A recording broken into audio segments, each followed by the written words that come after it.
నమస్తే మిత్రులారా, క్వశ్చన్ ట్యాగ్కు సంబంధించినటువంటి ప్రాక్టీస్ బిట్స్ అయితే ఈ వీడియోలో చేస్తున్నాం. మనము చాలా ఇంపార్టెంట్ ప్రాక్టీస్ బిట్స్ ఇవన్నీ కూడా. కాబట్టి ఒక్కసారి మీరు మన యాప్ని డౌన్లోడ్ చేసుకోకుండా తప్పకుండా శ్రీను ఇంగ్లీష్ క్లబ్ అనేటువంటిది యాప్ కనిపిస్తుంది ఇక్కడ, దానికి డౌన్లోడ్ చేసుకోవడానికి ప్రయత్నం చేయండి. ఈ ఎగ్జామ్ ప్రాక్టీస్ బిట్స్ అన్నీ కూడా మన యాప్లో మీకు ఫ్రీగా డౌన్లోడ్ చేసుకోవడానికి వీలుంటుంది. అదే రకంగా మన యొక్క ఛానల్ని తప్పకుండా మీరు లైక్ చేయండి. చాలామంది చూస్తున్నారు కానీ లైక్ ఇవ్వడం లేదు. తప్పకుండా ఎగ్జామ్ వరకు ప్రాక్టీస్ బిట్స్ అనేటువంటిది మీకు అందిస్తూ ఉంటాను. వీలైతే మన ఛానల్ని తప్పకుండా సబ్స్క్రైబ్ చేసుకుంటూ మనస్ఫూర్తిగా కోరుకుంటూ వీడియోలోకి వెళ్ళిపోదాం. చాలామంది ఇంగ్లీష్లో మార్కులు కోల్పోవడానికి రీజన్ ఏంటంటే ప్రాక్టీస్ బిట్స్ కరెక్ట్గా చేయకపోవడం ద్వారా. కాబట్టి ప్రాక్టీస్ బిట్స్ ఏ రకంగా చేయాలి, ఏ రకంగా ఆన్సర్ చేయాలనేటువంటిది పూర్తిగా ఈ వీడియోలో తెలుసుకోవడానికి ప్రయత్నం అయితే చేద్దాం. చూడండి మిత్రులారా, ఫస్ట్ క్వశ్చన్ చూసినట్లయితే దేర్ ఆర్ సమ్ ప్రాబ్లమ్స్. కాబట్టి ఇక్కడ ఆర్ అనేటువంటిది ఏంటండి, క్వశ్చన్ ట్యాగ్ సంబంధించింది. ఆర్ నాట్ ఇచ్చాడా అండి, లేదు. కాబట్టి ఆరెంట్ రెండు కలిపి రాస్తే ఏమవుతుందండి, ఆరెంట్. దేర్ ఉంది కాబట్టి దేర్, కాబట్టి ఆరెంట్ దేర్ అనేటువంటిది ఆన్సర్. ఫస్ట్ వన్ దానికి ఆన్సర్ అవుతుంది. చాలా ఈజీ అండి. ఏదైనా ఒక వాక్యంలో ఫస్ట్ మనము క్వశ్చన్ ట్యాగ్ చేసేటప్పుడు రూల్స్ అండ్ రెగ్యులేషన్స్ ఉంటే మనందరికీ తెలుసు. ఫస్ట్ క్వశ్చన్ ట్యాగ్లో మనము హెల్పింగ్ వర్బ్ను ఐడెంటిఫై చేయాలి. సెకండ్ నాట్ ఉంటే నాట్ తీసేయాలి, లేకుంటే నాట్ చేర్చుకోవాలి.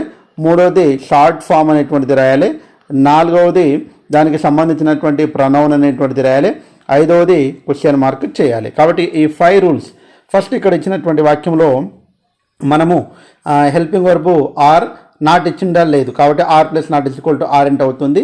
తర్వాత షార్ట్ ఫామ్ ఆరెంట్ రాసుకున్నాము. తర్వాత ప్రొనౌన్ ఇక్కడ దేర్ ఇచ్చింది కాబట్టి మనము దేర్ రాసాము. తర్వాత క్వశ్చన్ మార్క్ కాబట్టి క్వశ్చన్ మార్క్ చేసాము. Aren't there question mark first one answer అవుతుంది. కాబట్టి ఈ రకంగా అన్నిటి కూడా ఈ రకంగా చేయడానికి ప్రయత్నం అయితే చేద్దామండి. నెక్స్ట్ సెకండ్ వన్ ఒక్కసారి మనం చూసినట్లయితే చూడండి, ఇక్కడ సెకండ్ క్వశ్చన్ ఉంది. ఆ సెకండ్ క్వశ్చన్ ఒక్కసారి మీరు ఆన్సర్ కూడా చేయడానికి ప్రయత్నం చేయండి.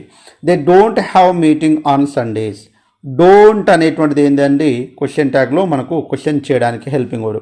కాబట్టి do plus not is equal to don't. కాబట్టి ఇక్కడ నాట్ తీసేయాలి. కాబట్టి నాట్ ఇచ్చింది కాబట్టి నాట్ తీసేయాలి రెండోది. కాబట్టి నాట్ తీసేస్తే డూ అనే ఉంటుంది. ఇక్కడ దానికి సంబంధించిన షార్ట్ ఫామ్ కూడా రాదండి. కాబట్టి ఇక్కడ దే ఇచ్చిండు, మనం కూడా ఏం రాస్తామండి, దే రాస్తాము. తర్వాత ఇక్కడ క్వశ్చన్ మార్క్, కాబట్టి డూ దే అనేటువంటిది మనకు ఆన్సర్ అవుతుంది. ఫోర్త్ వన్ ఆన్సర్ అవుతుంది. Second one fourth one answer అవుతుంది. నెక్స్ట్ థర్డ్ వన్ చూసినట్లయితే she wants to be an architect. చాలా ఇంపార్టెంట్ అండి. హెల్పింగ్ వర్బులు లేనప్పుడు మనం దాదాపుగా simple present tense, simple past tense ఉంటుంది. వాంట్స్ అనేటువంటిది ఇచ్చిండు కాబట్టి ఇది సింపుల్ ప్రజెంట్ టెన్స్. సీ ఇచ్చిండు కాబట్టి డస్ అనేటువంటిది ఉంటుంది. ఇక్కడ నాట్ ఇచ్చాడా, లేదు. కాబట్టి does plus not is equal to ఏమవుతుందండి, డజెంట్ అవుతుంది. తర్వాత ఇక్కడ సి ఇచ్చాడు కాబట్టి మనం ఏం రాసుకుంటున్నాము, సి రాసుకుంటున్నాము. తర్వాత క్వశ్చన్ మార్క్, కాబట్టి డజెంట్ సి క్వశ్చన్ మార్క్ అనేటువంటిది థర్డ్ వన్ ఆన్సర్ అవుతుంది. అంటే మనము ఏం చెప్తున్నానంటే చాలా జాగ్రత్తగా క్వశ్చన్స్ అనేటువంటిది చూడాలి, చదవాలి. తర్వాత మనం ఆన్సర్ చేస్తే ఈజీగా చేయవచ్చు అండి. నెక్స్ట్ ఫోర్త్ వన్ ఒక్కసారి మనం చూసినట్లయితే they own the first prize. Subject plus V2 కాబట్టి ఇక్కడ ఏం దాగి ఉంటుంది, V2 ఉంటే డిడ్ దాగి ఉంటుంది. నాట్ ఇచ్చాడా, లేదు. కాబట్టి డిడెంట్, కాబట్టి డిడెంట్ అవుతుంది. దే ఇచ్చింది కాబట్టి ఏం రాస్తామండి, డిడెంట్ దే క్వశ్చన్ మార్క్. కాబట్టి ఇక్కడ ఆన్సర్ ఏమవుతుంది, సెకండ్ వన్ ఆన్సర్ అవుతుంది. Fourth one second one answer అవుతుంది. కాబట్టి ఈ రకంగా చాలా జాగ్రత్తగా మనమైతే గమనించాలి. ఫిఫ్త్ వన్ ఒక్కసారి చూసినట్లయితే it won't be anything expensive. Won't అనేటువంటిది ఇచ్చిండు కాబట్టి విల్లు. ఓకే, ఇక్కడ ఓంట్ బి విల్ ఇచ్చిండు. ఓకే, అంటే ఇక్కడ ఓంట్ అనేటువంటిది విల్లుగా మారింది, నాట్ తీసేస్తాం కాబట్టి. ఇట్ ఇచ్చింది కాబట్టి ఇట్. తర్వాత క్వశ్చన్ మార్క్ కాబట్టి క్వశ్చన్ మార్క్, కాబట్టి విల్ ఇట్ అనేటువంటిది ఆన్సర్ అవుతుంది. ఇక్కడ fifth one third one answer అవుతుంది. నెక్స్ట్ సిక్స్త్ వన్ ఒక్కసారి మనం చూసినట్లయితే సిక్స్త్ వన్ కూడా చాలా important. There is some milk in the refrigerator అనేటువంటిది ఇచ్చిండు. ఒకసారి దీనికి ఆన్సర్ చేయడానికి కూడా ప్రయత్నం చేయండి. సిక్స్త్ వన్ మీరందరూ కూడా దేర్ ఈజ్, చూడండి ఈజ్ నాట్ ఇచ్చాడా, లేదు. కాబట్టి is plus not is equal to isn't. There ఇచ్చింది కాబట్టి there isn't there question mark, కాబట్టి ఫస్ట్ వన్ ఆన్సర్ అవుతుంది. చాలా జాగ్రత్తగా మనం ఆన్సర్ చేయడానికి ప్రయత్నం చేయాలి మిత్రులారా. ఎందుకంటే ఇలాంటి బిట్స్ అనేటువంటిది మనకు తప్పకుండా ఒక బిట్ వస్తుంది. ఆ బిట్ను మనము కరెక్ట్గా ఆన్సర్ చేయాలి. Your children don't go out alone. Don't అంటే ఇది ప్లూరల్ అని అర్థం అన్నట్టు. డోంట్ కాబట్టి డూ. తర్వాత ఇక్కడ నాట్ ఇచ్చింది కాబట్టి తీసేస్తున్నా.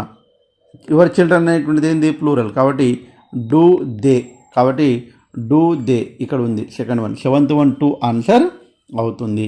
నెక్స్ట్ ఎయిత్ వన్ ఒకసారి మనం చూసినట్లయితే daddy has taken my bag. Daddy has ఇక్కడ V3 ఉంది ఇక్కడ, కాబట్టి ఇక్కడ ఈజ్ అంటలేను దీనికి, ఎందుకంటున్నా హ్యాస్ అంటున్నా. హ్యాస్ తర్వాత V3 అంటే ఇక్కడ ఎస్ ఉంది, ఈజ్ కూడా అనుకోవచ్చుగా సార్, వాజ్ కూడా అనుకోవచ్చుగా సార్ అని డౌట్ రావచ్చు. కానీ ఇక్కడ V3 అనేటువంటిది వచ్చినప్పుడు హ్యాస్ అనేటువంటిదే రావాలి, అది జాగ్రత్తగా గమనించాలి. కాబట్టి ఇక్కడ మనకు హ్యాస్ అనేటువంటిది ఉంది, కాబట్టి ఇక్కడ హ్యాస్.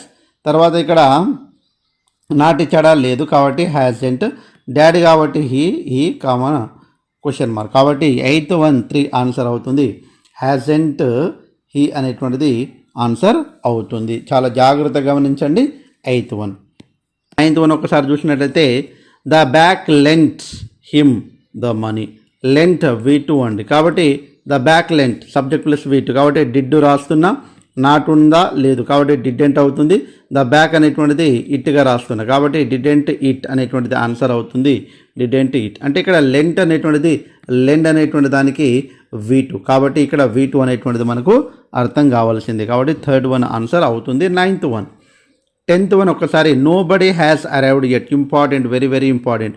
నో బడీ అనేటువంటిది వస్తే ఎప్పుడైనా సరే ఎవ్రీబడి అనేటువంటిది, నో బడీ అనేటువంటిది ఎప్పుడు వచ్చినా అది ప్రొనౌన్ దేగా రాసుకోవాలి అనేటువంటిది ఇంతకుముందు క్లాస్లో కూడా చెప్పుకున్నామండి మనము. 10th వన్ చాలా జాగ్రత్తగా గమనించండి. తర్వాత నో బడీ అంటే ఇక్కడ నాట్ ఉన్నట్టే మనకు, కాబట్టి నాట్ లేనటువంటిది ఆన్సర్ అవుతుంది. కాబట్టి ఇక్కడ నాట్ లేనటువంటిది ఏమేమి ఉన్నాయి ఇక్కడ చూడండి, ఇది నాట్ ఉంది కాబట్టి తీసేస్తున్నాం. మిగతావన్నీ కూడా నాట్ లేనటువంటివి ఉన్నాయి. ఇక్కడ హ్యాస్ అనేటువంటిది ఉంది, హీ ఉంది, కాబట్టి ఇక్కడ దే రాయాలని చెప్పాను, కాబట్టి ఇది కూడా ఆన్సర్ కాదు, కాబట్టి ఇది కూడా తీసేస్తున్నా.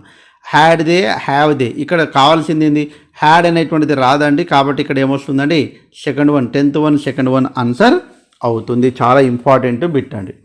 నెక్స్ట్ మనం చూసినట్లయితే 11th వన్ అండి. You had seen it before. Had plus not is equal to had into యూకు యూ ఉంది, కాబట్టి హ్యాడెంట్ యూ అనేటువంటిది ఆన్సర్ అవుతుంది. 11th one first one answer అవుతుంది. నెక్స్ట్ 12th వన్ ఒకసారి చూసినట్లయితే ఎవ్రీబడి అంటే మనం కామన్గా అనుకున్నాము దే అనేటువంటిది రావాలని అనుకున్నాము, కాబట్టి ఇక్కడ దే ఉంది, ఇక్కడ దే ఉంది, ఈ రెండు కాదని అర్థం అండి, ఈ రెండు కాదు, ఈ రెండిట్లోనే ఉండాలి. Everybody will be there. Will be అంటే విల్ అనేటువంటి రకంగా మారుతుంది, ఓంట్గా మారుతుంది. కానీ ఇక్కడ మనకు 12th వన్ ఒక్కసారి మనం చూసినట్లయితే చాలా జాగ్రత్తగా గమనించాలి. విల్ అనేటువంటిది ఓంట్గా మారుతుంది, ఇక్కడ విల్ దే అనేటువంటిది ఉంది, ఓంట్ దే ఉంది, కాబట్టి 12th one second one answer అవుతుంది. నో బడీ ఇక్కడ చూడండి 13th వన్ కూడా చాలా చాలా important. Nobody has got to leave early. Nobody అనేటువంటిది వస్తే కంపల్సరీగా ఏం రావాలని చెప్పినాం, దే రావాలని చెప్పామండి మనం, కాబట్టి ఇక్కడ దే ఉంది, ఇక్కడ దే ఉంది, ఇక్కడ దే ఉంది, ఇక్కడ లేదు, కాబట్టి తీసేస్తున్నా. తర్వాత నోబడి అనేటువంటిది వచ్చింది కాబట్టి దే వాడుతున్నాము. ఎప్పుడైనా నోబడి ఉంటే అది పాజిటివ్లోనే ఆన్సర్ అనేటువంటిది ఉండాలనేటువంటిది మనం చెప్పుకున్నాము, కాబట్టి పాజిటివ్ ఆన్సర్ అనేటువంటిది ఉండాలి. ఈ నెగిటివ్ తోటి ఉంది, ఇది నెగిటివ్ తోటి ఉంది. పాజిటివ్ తోటి ఉన్నటువంటి హ్యావ్ దే అనేటువంటిది నోబడి కావచ్చు, అదేవిధంగా ఎవ్రీబడి కావచ్చు. తర్వాత ఇవి వచ్చినప్పుడు దేవ్ తీసుకోవాలి, కానీ నోబడి వచ్చినప్పుడు నాట్ తోటి సమానం, కాబట్టి పాజిటివ్గా ఉన్నటువంటిది ఆన్సర్ అవుతుంది, కాబట్టి 13th one 4th one answer అవుతుంది. Next 14th one. ఇక్కడ 14th వన్ కూడా చాలా ఇంపార్టెంట్, ఒక్కసారి మీరు ఆన్సర్ చేయడానికి ప్రయత్నం అయితే చేయండి. That is the shop where you used to work. That is చూడండి, is plus not is equal to isn't. That అనేటువంటిది ఇచ్చిండు, కాబట్టి దట్ అనేటువంటిది ఏ రకంగా మారుతుంది, ఇట్గా మారుతుంది క్వశ్చన్, కాబట్టి ఈజెంట్ ఇట్ అనేటువంటిది ఆన్సర్ అవుతుంది. 14th వన్ 2 ఆన్సర్ అవుతుంది. చాలా జాగ్రత్తగా గమనించండి, చాలా ఈజీ ఇవన్నీ. ఒకటికి 2 సార్లు ప్రాక్టీస్ అనేటువంటిది చేస్తేనే ఆన్సర్ అనేటువంటిది వస్తుంది. One you would rather not tell me, కాబట్టి 15th వన్ ఒక్కసారి చాలా ఇంపార్టెంట్, ఆన్సర్ చేయడానికి ప్రయత్నం చేయండి. ఒకసారి ఇక్కడ ఈ నాట్ అనేటువంటిది లెక్కలోకి తీసుకోవద్దండి, ఎందుకంటే ఇక్కడ ఉండాలి.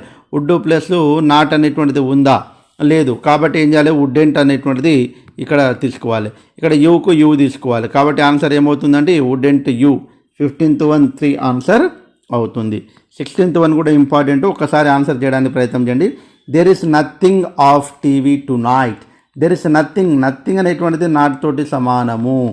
ఇంకా దెర్ ఈజ్ నాట్ అనేటువంటిది ఆల్రెడీ వచ్చింది కాబట్టి తీసేస్తాం, కాబట్టి దేర్కు ఏముందండి, దేరే ఉంటుంది, కాబట్టి ఈజ్ దేర్ అనేటువంటిది ఆన్సర్ అవుతుంది. కాబట్టి first one 16th one first one answer అవుతుంది.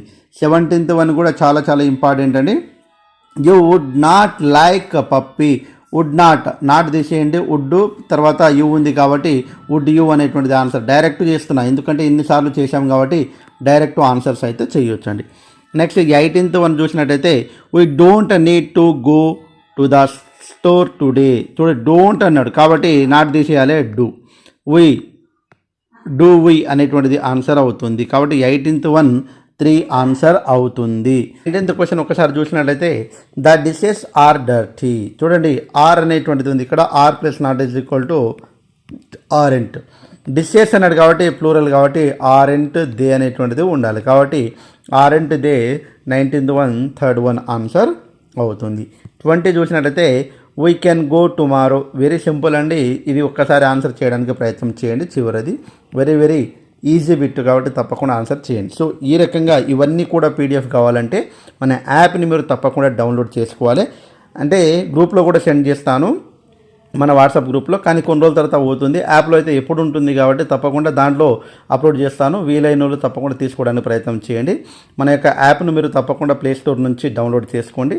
తప్పకుండా 100% మీకు ఎగ్జామ్ రాసేంత వరకు తోడుగా ఉంటుంది శ్రీను ఇంగ్లీష్ క్లబ్ అనేటువంటిది YouTube channel. Thanks for watching. All the best. Bye. See you.